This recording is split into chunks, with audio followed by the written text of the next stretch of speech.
Welcome back to the channel. दोस्तों आज के वीडियो में हम लोग डिस्कस करेंगे एक इंपॉर्टेंट सेक्शन के बारे में, सेक्शन 194P, जो बोलता है exemption for filing of ITR for senior citizen. वैसे तो मैंने बहुत सारे वीडियोस बनाए कि बेनिफिट्स के बारे में जो कि सीनियर सिटीजन्स को मिलते हैं, लेकिन ये एक सेक्शन 194P जो है कि बहुत इंपॉर्टेंट सेक्शन है। ये 2021 के बजट में आया था और इसमें बात करी थी कि सीनियर सिटीजन को आईटीआर फाइलिंग करने की ज़रूरत नहीं है, लेकिन कौन कौन से सर्कमस्टेंसेस है। वैसे तो basic exemption limit old regime में और न्यू रिजीम में अलग अलग है। ओल्ड रिजीम के हिसाब से जाएंगे तो 2.5 लाख, 3 लाख है और 5 लाख है, यानी कि 2.5 लाख तो नॉर्मल है जो 60 साल से नीचे वालों के लिए है, 60 से 80 वालों के लिए 3 लाख है, और 80 से ऊपर वालों के लिए जो कि सुपर सीनियर सिटीजन है उनकी है 5 लाख। और न्यू टैक्स रिजीम में तो इसको 2.5 लाख से बढ़ा के सिर्फ 3 लाख कर दिया गया है और सब कुछ सेम है। तो अब हम देखते हैं कि जो सेक्शन 194 के बेनिफिट्स हैं कि भाई एक सीनियर सिटीजन को आईटीआर फाइल करने की ज़रूरत कब नहीं पड़ेगी, तो वो हम लोग डिस्कस करेंगे वीडियो में। तो दोस्तों वीडियो को स्टार्ट करते हैं। अब देखते हैं कि exemption for filing ITR for senior citizen. अब सेक्शन 194P का हम पहले इंट्रोडक्शन पढ़ लेते हैं। ये जो सेक्शन आया था सेक्शन 194P 2021 के बजट में आया था, जो बोला था कि भाई रिलीफ दिया जाएगा सीनियर सिटीजन को 75 साल से ऊपर के जो भी होंगे आईटीआर फाइलिंग से। लेकिन सेक्शन 139 बोलता है कि भाई जो गवर्न करता है वो बोलता है कि आईटीआर फाइलिंग तो हर एक इंडिविजुअल को ज़रूरत पड़ेगी और उसमें जो भी है बेसिक एग्जेम्पशन लिमिट के ऊपर जो भी होगा तो आपको आईटीआर फाइलिंग करने की ज़रूरत है। लेकिन सेक्शन 194P बोलता है 75 साल से ऊपर जिसकी भी एज होगी उसको आईटीआर फाइलिंग करने की ज़रूरत नहीं है। लेकिन वो कौन से सर्कमस्टेंसेस है वो हम नीचे पढ़ लेंगे। अब यहाँ पे 2021 में बजट में आया कि भाई जो भी आईटीआर फाइलिंग थे सीनियर सिटीजन को जो करनी थी अब 75 साल से, उसको रिलीफ प्रोवाइड किया गया है 2021 के बजट में।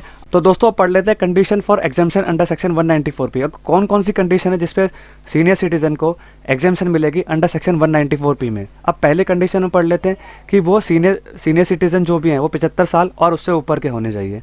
नेक्स्ट है जो सीनियर सिटीजन है वो प्रीवियस ईयर में रेसिडेंट होना चाहिए। एक होता है असेसमेंट ईयर, एक होता है प्रीवियस ईयर। प्रीवियस ईयर वो होता है जिसके बेसिस पे आपकी इनकम कैलकुलेट होती है टैक्स में दायरे में आने के लिए, यानी कि उस साल में आपको रेसिडेंट होना बहुत ज़रूरी है।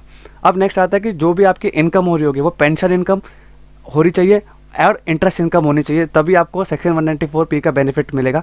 और जो भी आपका इंटरेस्ट होगा वो क्या होगा, उसी बैंक से होना चाहिए जिस बैंक में आपकी पेंशन आ रही है।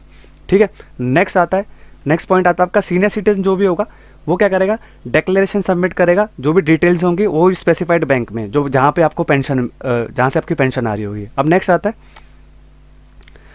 अब जो बैंक होगा स्पेसिफाइड बैंक जो भी सेंट्रल गवर्नमेंट का बैंक होगा वो टीडीएस डिडक्ट करने के लिए सीनियर सिटीजन का जो भी आपके इनकम आएगी उसके बाद जो भी आपके चैप्टर 6 से यानी कि जो 80C से लेकर 80U के डिडक्शंस होते हैं वो कंसीडर करने के बाद और रिबेट अंडर सेक्शन 87A के बाद, अगर आप ओल्ड में जा रहे हैं तो आपकी 3 लाख की एग्जेम्पशन होगी और 80 से ऊपर वालों की 5 लाख होगी, और न्यू में अगर जा रहे हैं तो आपकी 3 लाख ही रहेगी, लेकिन 7 लाख तक पे कोई टैक्स नहीं है और 50,000 रुपये स्टैंडर्ड डिडक्शन है वो आपको मिलेगी ही मिलेगी।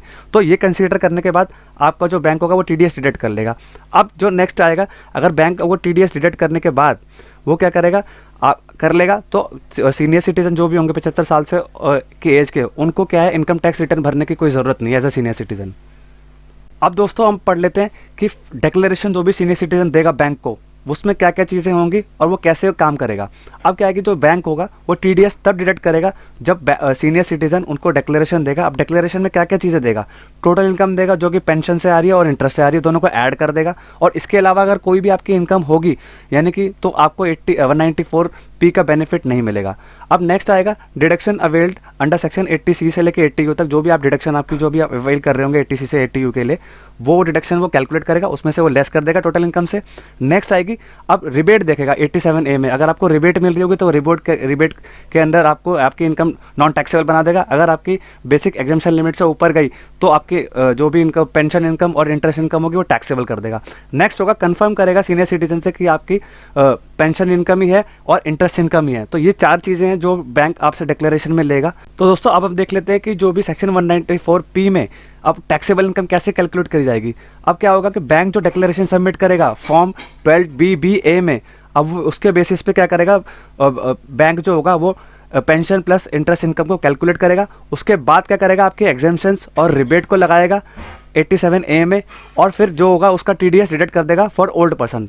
अब नेक्स्ट उसके बाद क्या आएगा कि जो भी अब प्रूफ और डिडक्शन के प्रूफ और एग्जाम्शन के प्रूफ जो भी आप सीनियर सिटीजन देगा उसके डिक्लेरेशन में, और उसी हिसाब से अगर वो प्रीवियस इनकम टैक्स रिजीम में अगर वो है तो वो रिक्वायर्ड होंगे, और ओल्ड पर्सन को जो भी अब न्यू टैक्स रिजीम में होगा तो वो इन्वेस्टमेंट के प्रूफ रिक्वायर्ड नहीं होंगे। तो ऐसे ही वो कैलकुलेट करेगा, पहले आपकी इनकम को कैलकुलेट करेगा, पेंशन प्लस इंटरेस्ट को, उसके बाद क्या करेगा, एग्जाम्शन देगा, डिडक्शंस देगा, फिर रिबेट भी देगा। और अगर आपके ओल्ड रिजीम में जाना चाहते हैं तो ओल्ड रिजीम के हिसाब से आपको क्या करेगा, वो आपसे प्रूफ मांगेगा आपके डिडक्शंस और एग्जाम्शंस के। अगर आप न्यू टैक्स रिजीम में जाना चाहते हैं तो आपसे कोई प्रूफ नहीं मांगा जाएगा, ओनली आपके उसके इनकम के बेसिस पे आपके टैक्स कैलकुलेट कर दिया जाए। लास्ट हम बात कर लेते हैं कि बेनिफिट क्या मिलेगा अंडर सेक्शन 194P का सीनियर सिटीजन को। जब क्या होगा कि जो स्पेसिफाइड बैंक होगा वो TDS डिडक्ट कर लेगा अंडर सेक्शन 194P में, तो प्रोविजन ऑफ सेक्शन 139 जो भी आपका नॉर्मल प्रोविजन है जिसमें आप रिटर्न फाइलिंग करते हैं, वो सीनियर सिटीजन के जो 75 साल से और 75 साल से ऊपर के हैं उनके ऊपर सेक्शन 139 नहीं लगेगा। तो इससे क्या होगा कि आपका स्पेसिफाइड बैंक होगा जो TDS डिडक्ट करेगा, सीनियर सिटीजन को उसको रिटर्न फाइल करने की कोई ज़रूरत नहीं है। तो गाइज ये था एक छोटा सा सेक्शन 194P जो कि सीनियर सिटीजन से रिलेटेड था। मैंने बहुत सारे वीडियोस और भी बनाए हैं, मैं आपको पूरे के पूरे वीडियो डिस्क्रिप्शन में दे दूंगा, आप पूरा का पूरा वो पढ़िए और देखिए कि सीनियर सिटीजन को रिटर्न फाइल करने की ज़रूरत है या नहीं है। आप पूरा कैलकुलेशंस करिए और ये सेक्शन को ध्यान में रख के आप अपना ITR भर सकते हैं। तो दोस्तों अगर ये वीडियो इन्फॉर्मेटिव लगा तो चैनल को लाइक, सब्सक्राइब और शेयर करिए, और बेल आइकन भी प्रेस कर दीजिए, जिससे कि मैं ऐसे ही आपके लिए इंपॉर्टेंट और बहुत ही इंटरेस्टिंग वीडियोस लेके आता रहूँ, जिससे आप कुछ सीख पाएँ और आपके लिए काम भी आए। Thank you very much. और गाइस एक इंपॉर्टेंट इन्फॉर्मेशन और है, अगर मैं नियर फ्यूचर में TDS, income tax, GST, tally से रिलेटेड कोर्सेज लॉन्च करने जा रहा हूँ जो कि बहुत ही नॉमिनल चार्जेस में अवेलेबल हो जाएंगे और आपके लिए बहुत ही बेनिफिशियल होंगे। Thank you very much.